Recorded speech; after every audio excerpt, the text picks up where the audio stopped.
Today I will be presenting my INS book, The Marrow Thieves by Sherry Dimeline, and giving a brief presentation on the book and its various topics.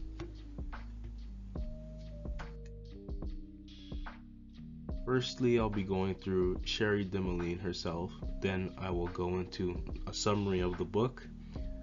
a general understanding of its setting and characters, thematic topics throughout the book, critical lens connections throughout the book, and then I will be going through the big question.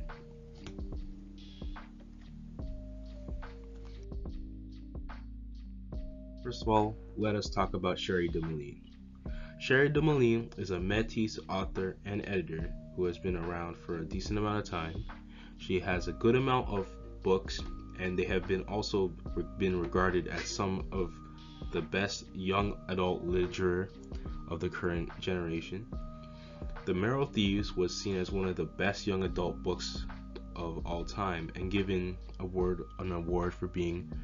one of the best of the current year. And Sherry lives in her home territory in Georgian Bay, that is around closer to Barrie in Ontario.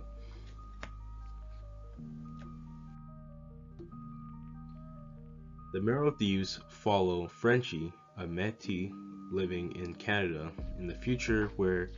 nobody can dream, and the key to being able to dream is the bone marrow of Indigenous people. Due to this, they are often being hunted down around the various areas of Canada to be harvested for this dream power. Frenchie goes on the run with a group of Indigenous people north to find safety from those trying to hunt them, and learns more about his culture along the way.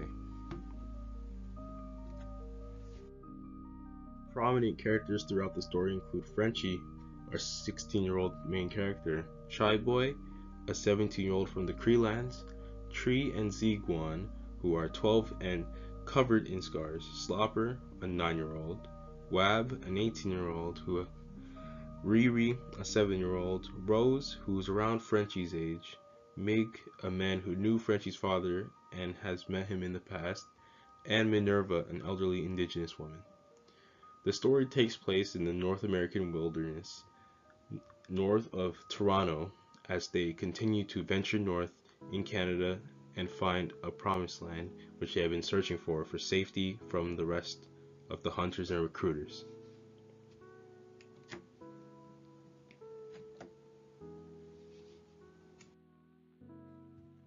Now getting into the thematic topics throughout the story. One of the thematic topics I could identify was perseverance. Throughout the story, the characters are met with terrible scenarios and situations where they meet unfortunate circumstances. They manage to persevere and stay alive to be able to tell their story of survival in the future, as we can see that the struggles they go through while they're in the wilderness running away from recruiters,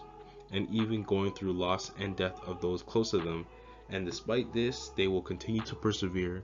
as they will all be looking towards getting to that land where they can be safe again. Another thematic topic that can be seen throughout the story is the thematic topic of culture. Throughout the story, we can see the characters learn more about their history, their past, and you also see their willingness for them to rekindle their culture and learn more about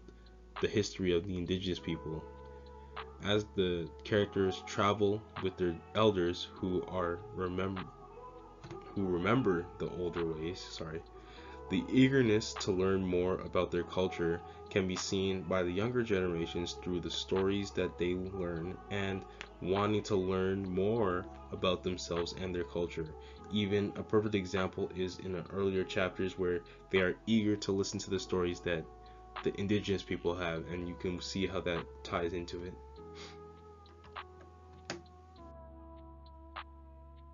Now for critical lens connections, the two critical lenses that I could identify were the cultural lens and the historical lens. We can see that in multiple ways Sherry Dimeline's Indigenous background comes through the story, through its characters, Frenchie being a Métis, and as well as Sherry Dimeline being a Métis, and we can also see it by the revealing of their older traditions throughout the story. We can see the development of the characters' culture and their connection to their heritage, and we can see how that might have a connection to real life. Also, we can also see how the past is reflected in the present throughout the story, with the reconstruction of residential schools and the continued oppression of indigenous people in the text. We can see how the past oppression repeats itself in the story, sort of as a history repeating itself scenario, and this could serve as a cautionary tale to avoid this in the future. And I really do appreciate the way that it was written. Now, the big question that I have chosen for this story is, how has the discovery about the bone marrow of indigenous people affected their place in society? And throughout the story, we can see how this discovery, along with the history of oppression, has created a scenario where the government and the general society do not view indigenous people as people, but as a means to be able to recover the dreams that they no longer have. And this can be simply viewed as stock, or similar to items that are just sitting in a warehouse that can be used for the rest of the world's profit, and they don't really need to consider the way that the items feel about it. You can also see how the events of the story mimic the events of residential schools in real life, and even down to the name, despite these events being years apart, maybe even hundreds of years apart, and this story taking place in the distant future, it could be seen as a sign of history repeating itself throughout for similar events.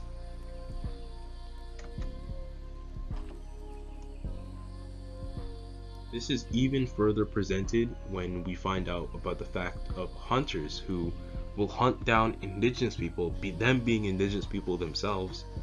for their own safety. As you can see, Mig was tricked by an indigenous family into getting caught by the recruiters, and even though he barely escaped and did lose his husband, we can see how this created the perspective of the rest of the world on indigenous people has been corrupted to the point where even other indigenous people are willing enough to trick and even sell their indigenous family out just for their own safety. Even when Riri was captured, we can see how even then they are willing to do anything just for themselves, and it just shows you how they are being viewed throughout the story, as it's really bad if your own people are willing to sell each other out just for their own safety. Other big questions I did come about thinking of, but didn't actually go about implementing in this one, as I thought the other one was a lot better, include: how has society's view of indigenous people shaped their lifestyle and futures? How do you think the indigenous people are viewed in the eyes of the general public, based off the actions that we see throughout the story? And do you think that this scenario could possibly, or maybe even, happen in the real world, given the way the story plays out? The final big questions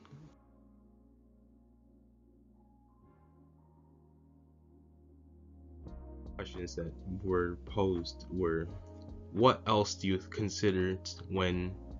writing this big question? Now, for the big question, I also took into consideration the historical context, being as we can see that in the Western world, how indigenous people were being treated throughout the early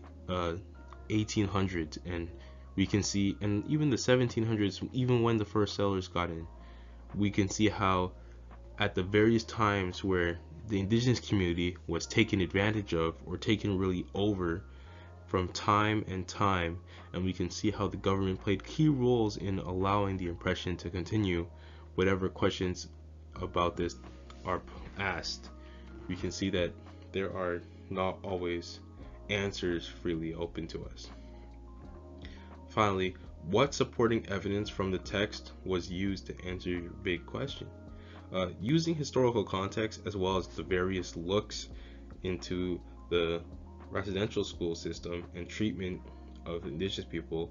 in the text, I pieced together an answer that I thought would accurately reflect the way that indigenous people are viewed throughout the story, even through their various interactions with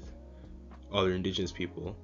And even though we don't really get any concrete interactions with other people, we can see how, if the scenario is to the point where other indigenous people will go out of their way just so that they can save themselves,